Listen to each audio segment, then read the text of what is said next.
All right, let's cut the crap and get right into this deep dive Yeah. about Apollo. Yeah. Everyone thinks they know this dude thanks to NASA and all that space race bullshit. Right. But let me tell you, the OG Apollo was a stone-cold badass. Oh, yeah. A god among gods. Mm-hmm. We're talking music, healing, prophecy, archery, you name it. This guy was a master. Yeah. But trust me, his story gets way more fucked up than some lunar module. It certainly does. Apollo's story is a wild ride, and it reveals a lot about how the ancient Greeks viewed the world, their gods, and themselves. I'm going to unpack all that. Yeah. But first, what's the deal with this guy's origin story? Where the hell did he spring from? Well, his dad was Zeus. Of course. Naturally. The guy couldn't keep it in his toga. Right. But Apollo's mom was a titan named Leto. And let's just say Hera, Zeus's wife, was not thrilled about this little side project. Good. She made Leto's life a living hell, making it near impossible for her to find a place to give birth. So Hera was basically the original scorned woman, unleashing divine fury on anyone who dared to share Zeus's bed. So a classic. But where did Leto finally manage to pop this god baby out? She ended up on the island of Delos, Okay. which, get this, supposedly turned to freaking gold when Apollo was born. Turned to gold. Yeah. No shit. It's pretty wild. That's some serious bling. Uh-huh. What's the significance of all this besides making baby Apollo look like a golden god right from the get-go? It ties into his whole association with light, purity, and the obvious symbolism of gold as something valuable and divine. Right. The Greeks weren't exactly subtle with their metaphors. Okay, so we've got a golden god baby born on a magical island. Right. What about his twin sister, Artemis? Were they like the original dynamic duo kicking ass and taking names together? They were definitely close. Yeah. Both skilled with a bow and arrow, both representing similar concepts, but with distinct roles. Okay. Artemis was all about the hunt, the wilderness. Right. While Apollo had his own domain of music and prophecy. Yeah. It's like they split the cosmic portfolio, reflecting those gender roles the Greeks were so obsessed with. So early feminism, maybe? Maybe. Yeah. They both kicked ass, but in their own designated lanes. Right. All right, let's start with Apollo's good side. Okay. What made this guy so popular with the ancient Greeks? Why did they build temples and sing his praises? To understand that, we have to look at his most famous nickname, Phoebus. Okay. It basically means bright, Right. but it goes way beyond just physical light. Okay. It's about intellectual, spiritual radiance, the kind of enlightenment those philosophers were always banging on about. So he was like the OG guru, dispensing wisdom and good vibes. Did he meditate on mountaintops and stuff? He was definitely associated with wisdom and prophecy. Sure. He was also a god who appreciated the finer things in life. Music, poetry, dance. Right. He was the leader of the muses. Okay. Those chicks who inspired all the great artists. With the muses, those hotties who hung out with artists and poets. This guy must have been the life of the party in Mount Olympus. He certainly had a reputation for beauty and harmony. But let's not forget, Right. Apollo also had a dark side. Like the time he slayed the python. Hold on. Did this god just go all dragon slayer on us? Yep.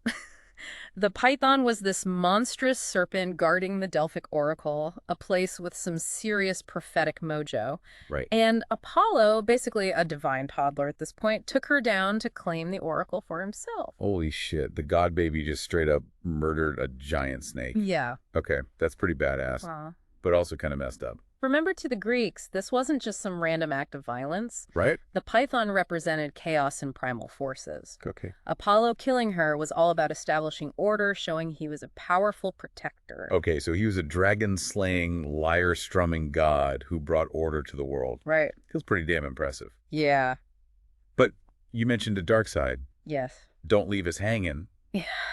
What other fucked up shit did this guy get up to? Well, despite all his sunshine and rainbows, Apollo could be a real vindictive motherfucker. He had a serious temper, and when he was pissed off, people tended to, Yeah. die. So not exactly the turn the other cheek type, huh? Spill the tea. What kind of messed up shit are we talking about? Take Niobe, for example. This queen had a bunch of kids and was bragging about how she was more fertile than Leto, Apollo's mom. Bad move. Apollo took that shit personally and slaughtered all of Niobe's sons. Damn. Talk about an overreaction. This god was holding grudges like a motherfucker. Okay, but what about all this healing god business? Was he like a divine doctor making house calls with magic arrows and shit? It's complicated. Apollo was definitely associated with warding off evil and purification, but the actual hands-on healing stuff, That was more his son Asclepius's gig. So he was like the CEO of divine healthcare, but delegated the actual doctoring. Smart move. Speaking of which, are there any temples dedicated to this guy we could visit if, time travel was a thing? Oh, absolutely. Some of the most impressive temples in ancient Greece were built for it. Apollo Delphi, of course, is the most famous, but there are others like the temple at Bassae, which has some seriously cool architecture. Delphi. That's where that whole oracle thing went down. Right. Yeah. Everyone and their mother was trying to get their fortune told there. Exactly. The oracle at Delphi was like the ancient Greek version of a psychic hotline, only way more legit. Kings, generals, everyday folks, they all wanted Apollo's advice channeled through the Pythia, the priestess who spoke for him. And these prophecies were these straight-up predictions.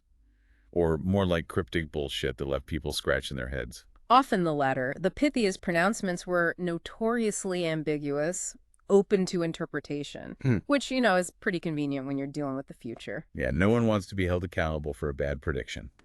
Okay, so we've got this god of music, prophecy, healing, with a side hustle in dragon slaying and a penchant for mass murder. What else you got? Well, we haven't even touched on his love life. And let's just say Apollo wasn't exactly a one-woman man, or even a one-gender man for that matter. Oh, shit. Here we go, the juicy stuff. So is this guy swinging both ways? The Greeks didn't really have the same concept of sexual orientation that we do today. But yeah, Apollo had relationships with both men and women, and it wasn't seen as a big deal. Can the Greeks were more progressive than we give them credit for. So give us the dirt.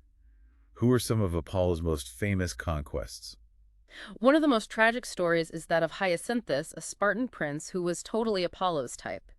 Tragically, their love story was cut short by a jealous Zephyrus, the West Wind. Hold up, a jealous wind. What the fuck? Yep. While Apollo and Hyacinthus were playing discus, Zephyrus got all butthurt and caused the discus to hit Hyacinthus, killing him instantly. Damn, talk about a cock block. What did Apollo do after that? I'm guessing he didn't just swipe right on Tinder and move on. He was devastated. Turned Hyacinthus's blood into a hyacinth flower as a tribute.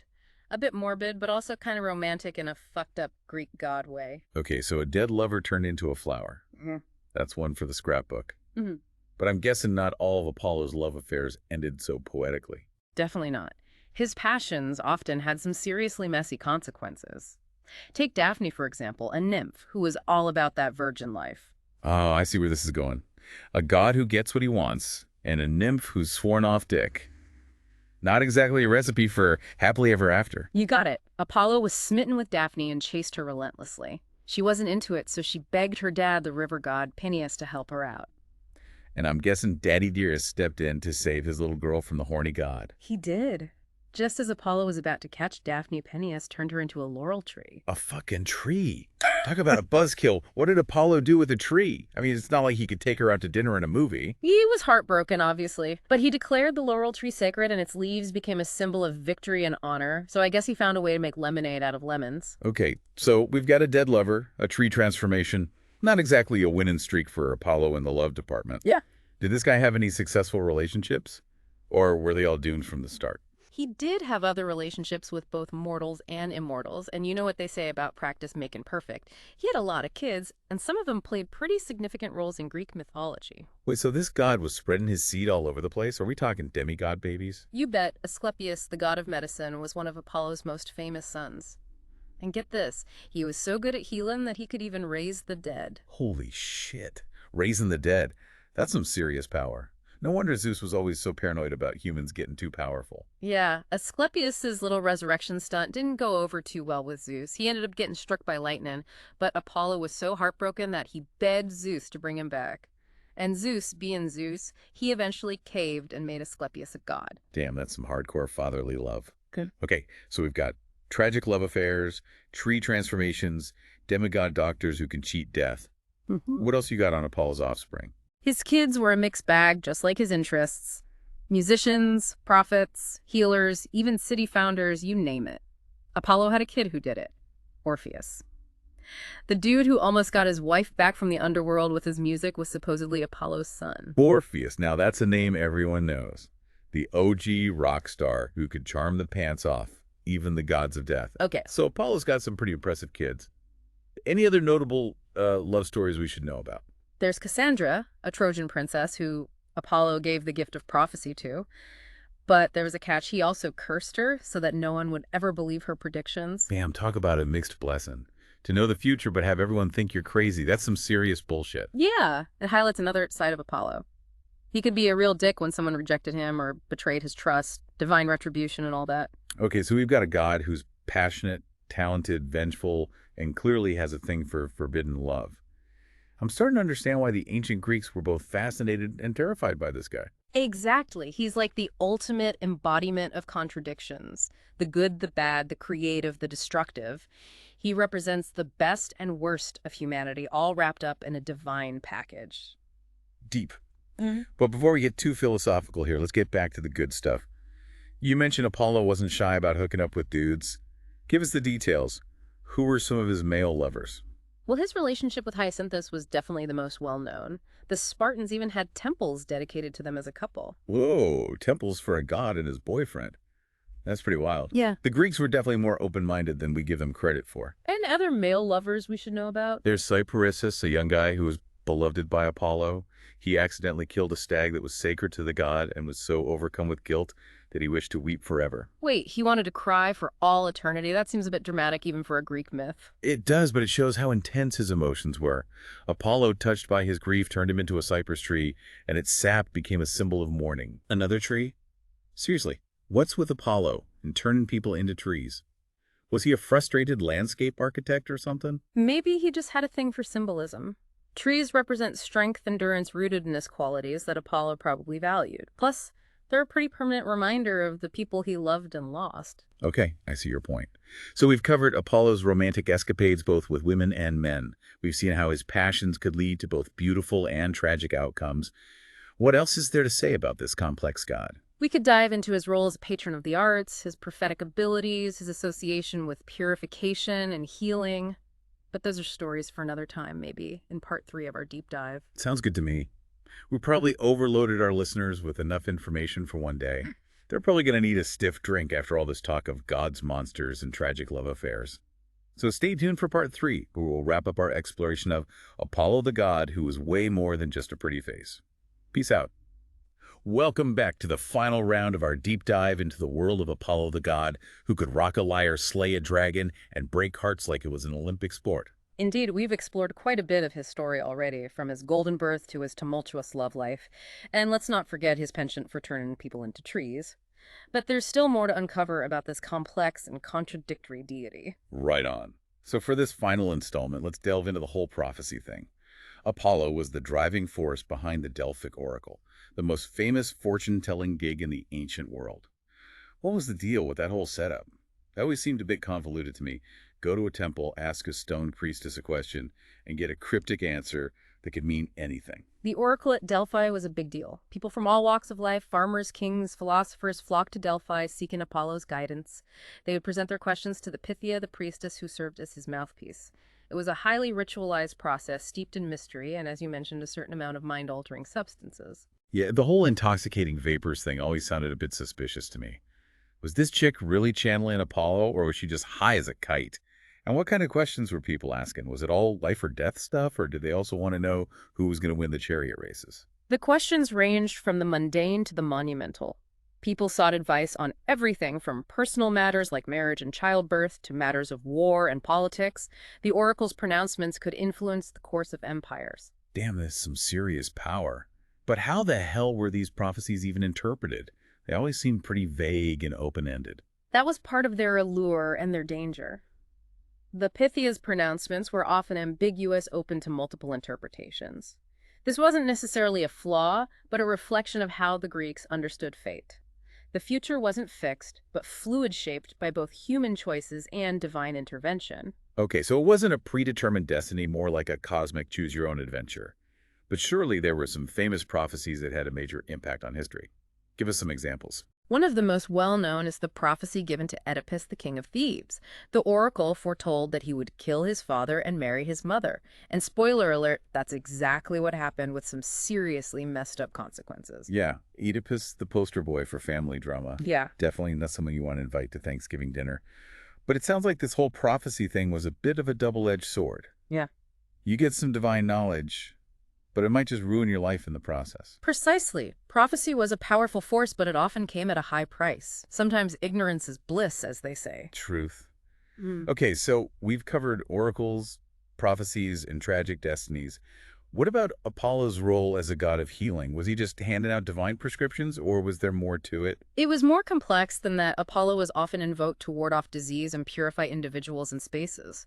His son, Asclepius, as we discussed earlier, became the god of medicine, specializing in the practical side of healing. Right, Asclepius, the miracle worker who could bring people back from the dead. But what about Apollo himself? Did he ever get his hands dirty with the healing stuff? He was believed to have the power to both inflict and cure illness. His arrows, which could spread plague and pestilence, could also be used to heal and purify. Talk about a mixed bag of tricks. So he was like a divine double agent, spreading disease with one hand and curing it with the other. Makes you wonder what kind of mood he was in on any given day. This duality reflects a core principle of Greek thought. Balance and moderation were essential to a harmonious existence. Even a god as powerful as Apollo was subject to this cosmic order. Balance, moderation. Hmm? Those Greeks were all about that golden mean, weren't they? Okay, so we've covered a lot of ground here. Apollo's roles as a god of prophecy, healing music, his adventures in dragon slaying and city founding, and his colorful love life. What's the takeaway message here? What should our listeners remember about this guy? Apollo, with all his contradictions and complexities, reminds us that even the gods were not without flaws. They reflected the human experience with all its triumphs and failures, passions and pains. Apollo's enduring legacy lies not in his perfection, but in his very human capacity for both greatness and error. Damn, that's actually pretty profound. Okay, folks, that's a wrap on our deep dive into the world of Apollo. We hope you've learned something new, maybe even had a few laughs along the way. Next time you hear about that NASA program, think of the original Apollo, the god who was more than just a space mission. He was a lover, a fighter, a musician, a healer, and a force to be reckoned with. Peace out.